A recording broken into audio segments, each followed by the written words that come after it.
Hello, everyone, and welcome to Ticket to Life. This is Henry, and I want to thank you for tuning in and taking time to listen to the podcast today. Happy March! We're in the second week of March, which is crazy. Let me see. Today is Wednesday.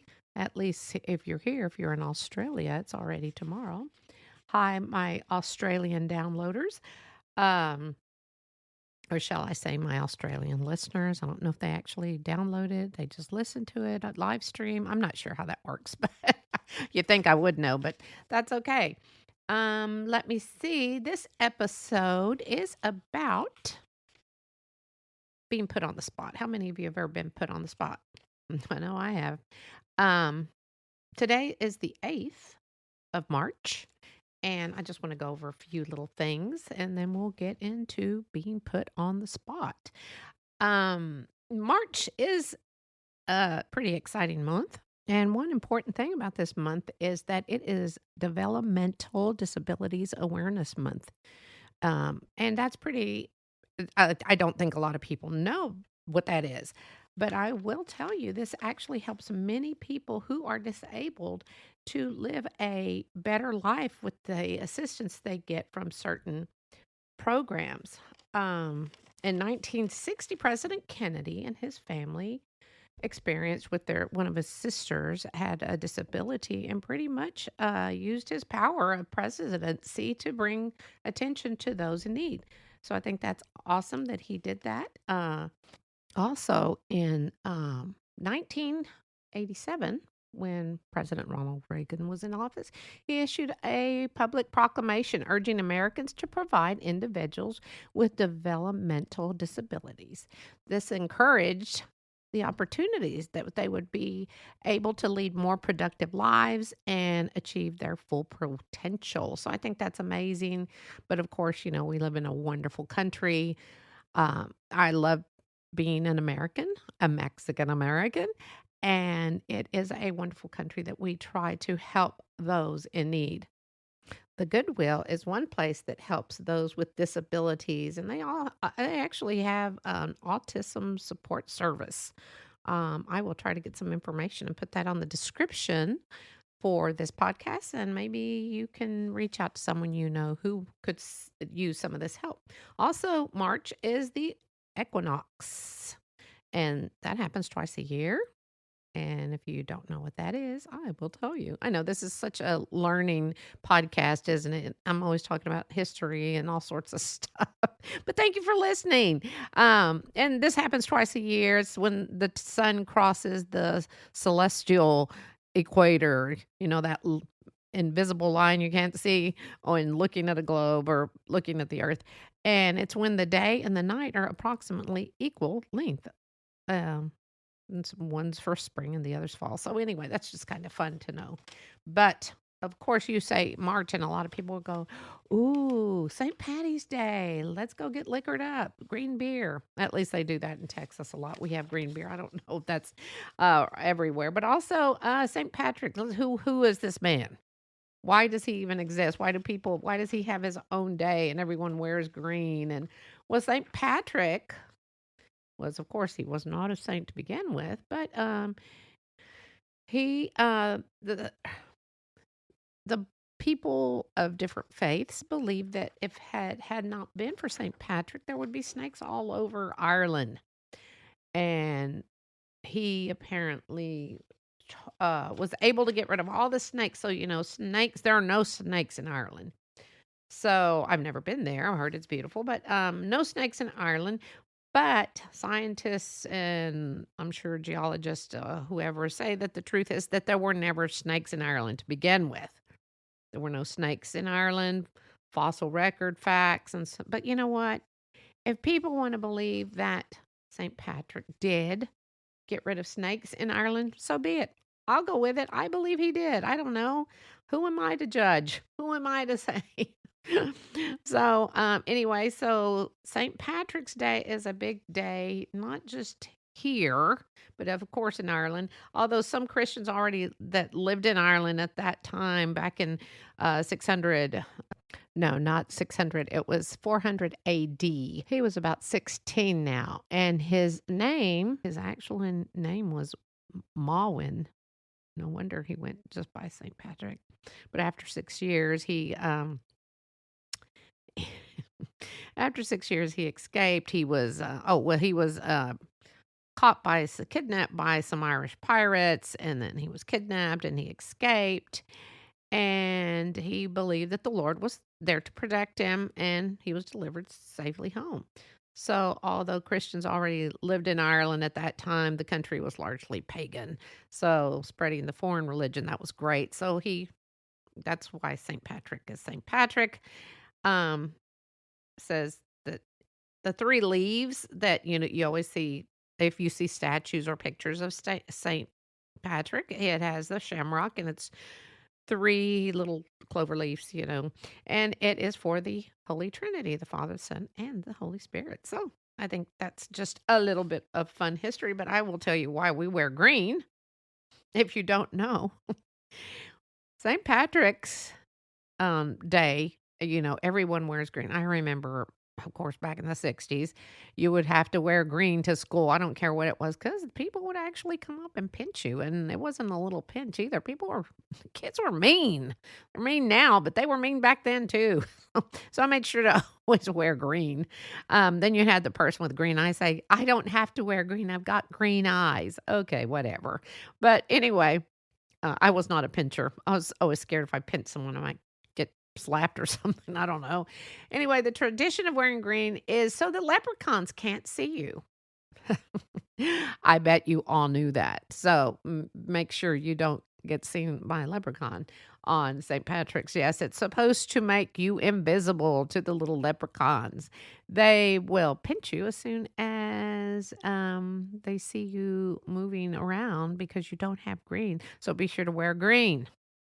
Would you believe that St. Patrick was an atheist in his childhood first? Just throw that little bit in there before I started talking about him. But anyway, yes, he was. So anyway, now on to the podcast. I wonder how many people actually listen to the podcast and say, oh, here goes her history lesson, and kind of fast forward. Anyway, I'm sure we all have, and if you haven't, good for you. Have you ever been put on the spot? Many times in my life, where you're minding your own business at your desk and someone says, hey, I need for you to tell me, is this your signature? And you're like, oh my gosh, it's a forged check. No, I'm just kidding. No, that's never happened. But, someone puts you on the spot and says something like, let me see, I need that answer from you. And you're like, what are you talking about? The answer about, did you want to go with me on my vacation or did you want to go with them? Because I'm making reservations right now and I need to know, are you going? Well, you're put on the spot because you haven't had time to research it or haven't had time to come up with the proper excuse of not going on the vacation with this person. We have all been on that spot. I mean, let's say the beautiful girl who is about to be engaged and she's not too sure about the guy, but she has a funny feeling he's going to ask her. She doesn't know what she's going to say because she wants time to think of it. That's a big commitment. But I do have a story about this, and it's someone being put on the spot during an engagement party. We're going to call the girl Sissy, and we'll call her stepbrother Fred. Fred's a good name. Think of Fred Mertz from Lucy. But anyway, so I have a friend of a friend whose son Fred was going to be getting engaged. So they had a big party, kind of a pre-engaged, but I think the bride may have already known. Well, Sissy, Fred's sister, was pregnant. And she and Fred knew, the whole family knew, the immediate family knew, but all the friends and the, aunts and uncles that were there for this party or this big party of the big engagement did not know. And Sissy had said, I don't want anyone to know because it's not my time right now. It's Fred. This is his day. This is his big day, and his lovely bride to be, Janelle. So, she was doing the right thing, sweet, that's what a good sister would do. And so she and her husband had decided, let's not tell anyone, yeah, your mom and dad know, your brother knows, and even the future sister-in-law knew, like I said, immediate close family knew. So the engagement happens, Fred gets down on his knees and Janelle's all excited. And she says, yes, well, everyone's all so excited. So there is a busybody person there who is a friend of the family. Maybe they shouldn't have had such a big party for an engagement, I guess. I don't know. That's none of my business either. Anyway, so there's a friend there who just is kind of loud, but very friendly person, good person. They're just loud and they always want to know what's going on. Well, she goes up to Sissy because Sissy's having a drink and she's sitting there and she goes, "What are you drinking?" And Sissy looks at her and she says, I'm having a soda. Well, do you have alcohol in there? Because she was having like a Diet Coke or a Coke, I don't know. And she was put on the spot because the next question was, "Are you pregnant? You're pregnant, aren't you?" And she's like, "Oh, yeah." And she goes, I knew it. And she's like, "Shh, this is not about me. I don't want everyone to know." And the busybody should have known that if she had wanted her to know, that she would have picked up the phone and called her and said, "Guess what? I'm pregnant." But this is what I'm saying. People put people on the spot and they're rude. It's rude. It can be very rude to put someone in that spot. That is rude. I mean, we have to think about that. I don't like to be put on the spot. Have I been put on the spot? Yeah, many times. I'm sure we all have. But that person to ask her about the drink and is there alcohol and then on and on. And she finally got up and kind of got in her face and said, "Hey, you know what? I don't want anyone to know because this is not about me today. This is about my brother." And she goes, "Oh," and embarrassed her. And it should have because I think that was the rudest thing. I don't like when people do that to other people. I had a friend last week and she was telling me that she's going to do this and do that. And then the next thing I know, the other friend says, "Why are you doing that? That's not good for you. That's it." And I'm like, and she made her feel so bad and says, "Well, why? I need to know. Why are you going to go do this?" It wasn't anything illegal. She was just going to go do something fun. Of course, I dove in and said, "You know what? Doesn't matter. It's none of our business because it's not. When we are adults and we know what to do from right and wrong and so on." But anyway, so that's what happened. And I hate when people do that. When people put people on the spot, that's really tough. And then you usually can have someone who's kind of nasty. I know because we've all met nasty people in our lives and will continue. And they just don't care.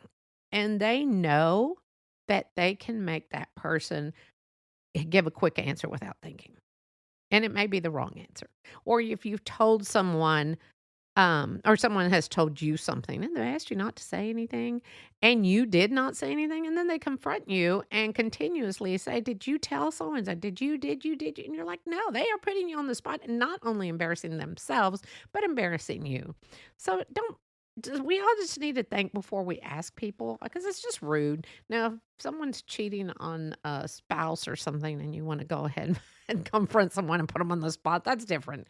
But to me, it's like we just need to really think about certain things about asking and wanting an answer. Because if I want a direct answer, I want that person to think about it. And so I'll give them, "Hey, I'll be back in a little bit. Could you just think about it and let me know?" Because no one likes to be put on the spot for anything. So now, if it's a life or death situation, that is totally different. You need to look, "Oh, are you choking? Oh, are you having a heart attack? Oh, do I need to call 911?" Yes, that is putting people on the spot for the right reason. Call the ambulance, call 911, and if they're choking, they probably won't be able to tell you. Or if they're having a heart attack, you should know the signs. They're grasping their chest and going, So anyway, I've never had a heart attack, but I'm assuming what I've seen on TV, that's kind of like what you see. And I'm not making fun of that, but we know when someone is in trouble with their health or something that we need to act, or at least I hope we do. So if there's an investigation, now that's probably a good thing that like, uh, detectives do, or any officers when they have someone in the little room and they're talking to them and asking them questions. They want those quick answers because honestly, a lot of people can't think really fast to lie and make something up. And they might get a quicker answer when they're asking them, "Hey, you need to tell me right now where you hear them, da da da." Because I'm not quick at thinking up a lie. Now, I used to be back in the day, but I'm not anymore. So, put people on the spot for a crime, definitely. Yeah, put them on the spot. Make them nervous. Get the answer. Find out what they did. So this is, again, we're just human. We make mistakes, but try to think before you really want that answer, because it's really hard for someone to answer right away when it is you want a good, solid answer, not a, "Well, you told me yes." Well, yeah, you didn't give me a choice, but to answer right there and then. I mean, how many times have we told someone, "Oh, yeah, I can go with you," and you didn't think about it. Then you look at your calendar and you have something, and then they get all upset. Well, you wanted that answer now. I didn't have time to get my calendar. So I could come up with all sorts of stuff when I was younger, like I said, about lies and stuff, but I can't do that anymore. And I don't think people are built that way. At least I hope not, that we lie. But yes, we all lie. I've even got a podcast on lie, or they don't have long and enough time to think up of a reason to say no on something, and then they wind up saying yes. How many times have we said yes? Now I do have a podcast. It is called "Learn How to Learn How to Say No," and believe it or not, that has very many downloads on it. It's I believe, hold on just a sec. I think it's number 62. If you need to learn how to say lie, no. But it's just, yeah, it's episode 62. Learn to say no. But of course, they're just Henrie, what Henrie does when she can't say yes, or just, I have learned I just need to be honest about certain things, and people don't like my honesty because you always, I'm sorry, I'm rattling my notes. Um, you just want people to honestly give you an honest answer on anything. So anyway, this is just the thing about, don't put people on the spot because you don't like being put on the spot. Again, treat others the way you want to be treated, because I don't like that, and I know you don't like that. So this is Henrie. Thank you for listening to Ticket to Life. Go find your blessings, and please, please, please remember, don't put anyone on the spot.